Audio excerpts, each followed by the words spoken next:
Hi everyone, it's Kathleen. I am here today to share with you my just about finished first pieced hexagon for the Gosling Quilt. And I say just about finished because I'm not sure how I'm going to top stitch this area here. So I have put together, I have hand pieced the 1, 2, 3 blocks of vintage linens that I cut up, and they had beautiful edging over men's shirting. The men's shirting is just gorgeous. Personally, I like the shaped, rounded, curved edges better than the straight pieces. So that's just something that I have learned creating this little bit here. 1, 2, 3. The next 3 hexagons. This one is 3 diamond pieces that are hand pieced of men's shirting. This is 6 triangle pieces of men's shirting. And this is a hexagon and 6 half hexies of men's shirting. And to join the outside, 1, 2, 3, 4, 5, 6 are the same men's shirting pieces, the 6 that I've chosen. And I've chosen 1, 2, 3 plaids and 3 patterns, and I alternate them in my in my hexagons as I go. This center piece was 6 diamonds to create a star in the center, and then 6 diamonds to create the hexagon shape. And I alternated them as I went around. So I really like how that turned out. I hand pieced it all together I printed out the pattern, and on the pattern you have a cutting line, a straight cutting line, and dashed fold or stitching lines. So I cut out my piece according to the cutting line, and then I folded each side inward to hem it, and I hand tacked it in place. Then I turned the other hem inward and I hand tacked each of the sides, whether it was the 4 sides of these, or whether it's the 3 sides, or whether it's the 6 sides of this. I folded it inward and hand stitched the pieces together. This is probably the long, hard way of doing it, but that's just how I find it works best for me, because they exactly matched up at the points this way. So when I folded and hemmed the shape, I make sure that the shape fit in between the dashed lines on the pattern piece. And then I played with it just like you saw, jigsaw pieces. So I put this together. So when these are the green thread I used to hand stitch the shape. I'm going to say this one's a diamond shape, to hand stitch the diamond shape. And then when I had all of my pieces, all my diamond shapes for this, I arranged the individual diamond shapes that were just tacked inwards like this. I laid it down just for a pleasing pattern. And then I butt 2 up together. And I don't know if you could, there you go, my hand here. Let's see if I can put a piece of white fabric underneath. So you can see where I can do hidden stitches really, really nicely. I'm very lucky. I go in between the two pieces of fabric on the navy. Then I go straight across with my needle, and then I go in between the two pieces of the striped, and then across. You can see my stitches, my thread stitches in there. So in other words, when I pull this, it's not very secure because I used rayon, very thin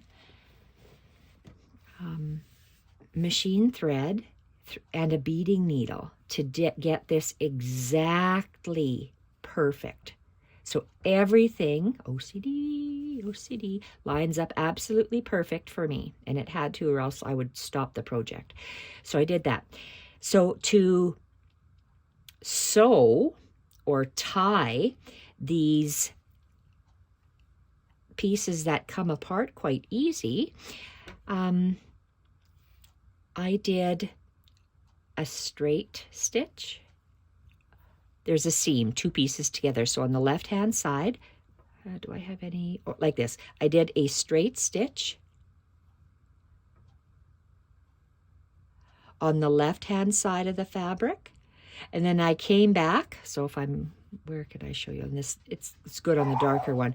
Straight stitch on the left-hand side of the fabric. Then I came back and I crossed them. That's just how I make my X's.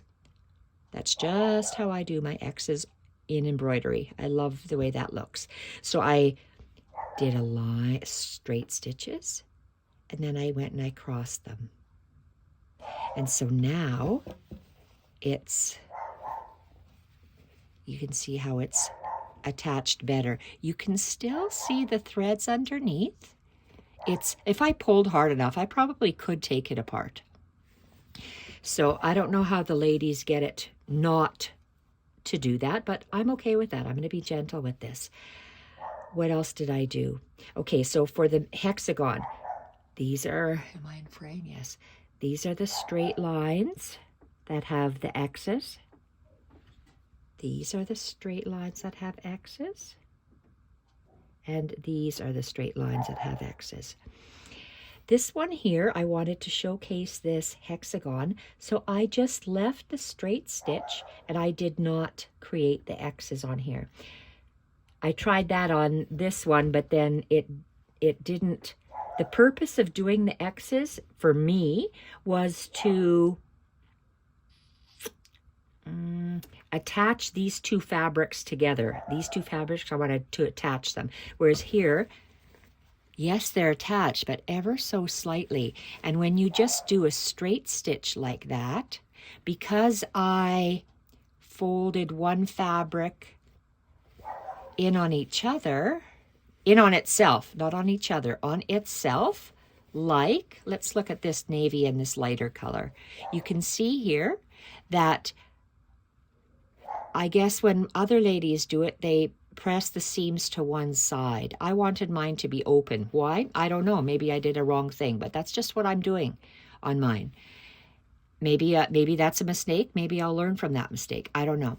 But I know when I just want to do a straight line like that, to me, I think it would look better with just a straight line. But what's the purpose? Only for decoration. It's not actually securing this like my X's. So that's why I say it's just about done. I'm going to leave this for now. I got to think about that. I'm not sure what I want to do with that. I was thinking of maybe stitching around there, stitching around here. I don't know yet. I'm going to think. But I really like how this is looking. And I am going to be doing the next 4 pieces of this. I go up here. I'm not sure where they're going to sit exactly, I don't know where they're going to sit. I know that there's 4 of them, and they're 3 triangles. 1, 2, 3. Oh, maybe it's the whole half side then. So it's the whole 3 triangles.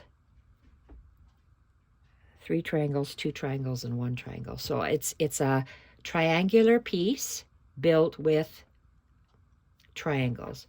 So I'm going to create that, and come back when all 4 of those are done. And I'm going to do a combination of vintage linens and these 6 men's shirting. So I love the way this is turning out. Absolutely love it. And the back is going to be this beautiful signed cantha stitched piece of, well, it's a, I'm going to call it a quilt. It's probably the size of a twin bed. That's going to be my back. So once I get all of my hexagons made, I'm actually going to, I want to stitch. My plan was to stitch in the ditch so you couldn't see it. So that's why if I stitch in the ditch, it's not going to catch anything. So I don't know exactamundo how I'm going to do this yet. So I'm not going to attach it, but look at how these beautiful purple fabrics, in this plaid. One plaid has purple, and it's just subtle enough that it blends in with this background. I won't be seeing too much of the background. I'm not sure how I'm going to do it, how I'm going to attach it, how I'm going to lay my pattern pieces on, but I love the feel of this. This is cotton as well, so everything is just beautiful light cotton. I know it's going to look beautiful when it's done. Not sure how I'm going to do this yet. I don't want any of the stitching from this Gosling panel to come through on this. It's going to be hidden stitching. And I'm good at hidden stitching, so I will be able to do that easily. So I wanted to show you my first hexagon panel of the Gosling quilt. Thank you everyone for watching. Bye for now. Oh, I'll say in the description box the pattern for the Gosling quilt I purchased from Curated in Australia, and I live in Canada. I'm awaiting for the hard copy pattern and the pattern pieces, which it looks like I may not even use. But thank you everyone for watching. Bye for now.